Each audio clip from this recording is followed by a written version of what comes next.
কুড়িগ্রাম সদর উপজেলার উদ্যোক্তা আবু রায়হান ফারুক তার বাড়ির পাশে 23 বিঘা জমিতে গড়ে তুলেছেন সমন্বিত ফলের বাগান।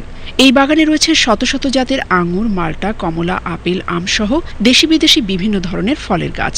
বাগানের ভেতরে ঢুকতেই চোখে পড়ে রেড রোজ, হ্যালোইন, বৈকানুর, গ্রিন লং, আইসবার্গ, সুপারনোভা সহ উন্নত জাতের বাহারি রঙের আঙুরের থোকা লতালতায় ঝুলছে। 2022 সালে তিনি পরীক্ষামূলকভাবে 1 বিঘা জমিতে আঙুরের চাষ শুরু করেন। পরে ফলন ভালো হয় এবছর 2 বিঘা জমিতে আঙুরের চাষ করেন তিনি।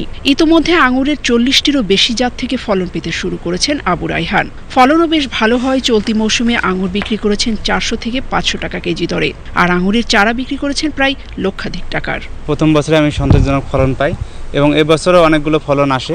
কোয়ালিটি থেকে অনেক ভালো এবং ভালো দামে পাচ্ছি আমি। এবছর আমি ফল এবং চারা দুটোই মিলেই প্রায় 10 লক্ষ টাকা সেল করতে পারবো। তামাক চাষে পরিচিত লালমনিরহাটের কৃষকরা ফারুকের সমন্বিত ফলের বাগান দেখে উদ্বুদ্ধ হচ্ছেন ফল চাষে। সরকারি বেসরকারিভাবে সহায়তা পেলে তামাক চাষ বন্ধ করে ফলের বাগান তৈরি করার আগ্রহ প্রকাশ করেন এ অঞ্চলের কৃষকরা।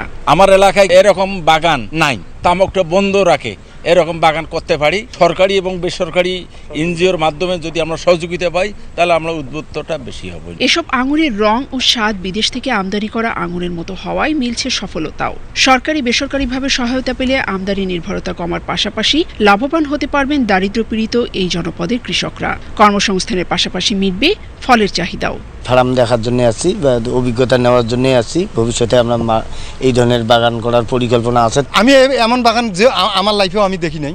আমরা যদি এগুলো বাড়িতে কিছু কিছু করে আবাদ করি, ফ্যামিলি সবাই মিলে খাওয়ার পরেও বাজারে বিক্রি করতে পারবো। কুড়িগ্রামের মাটি ও জলবায়ুতে আঙুরের ফলন কেমন হয় তা নিয়মিতভাবে পর্যবেক্ষণ করছে কৃষি বিভাগ।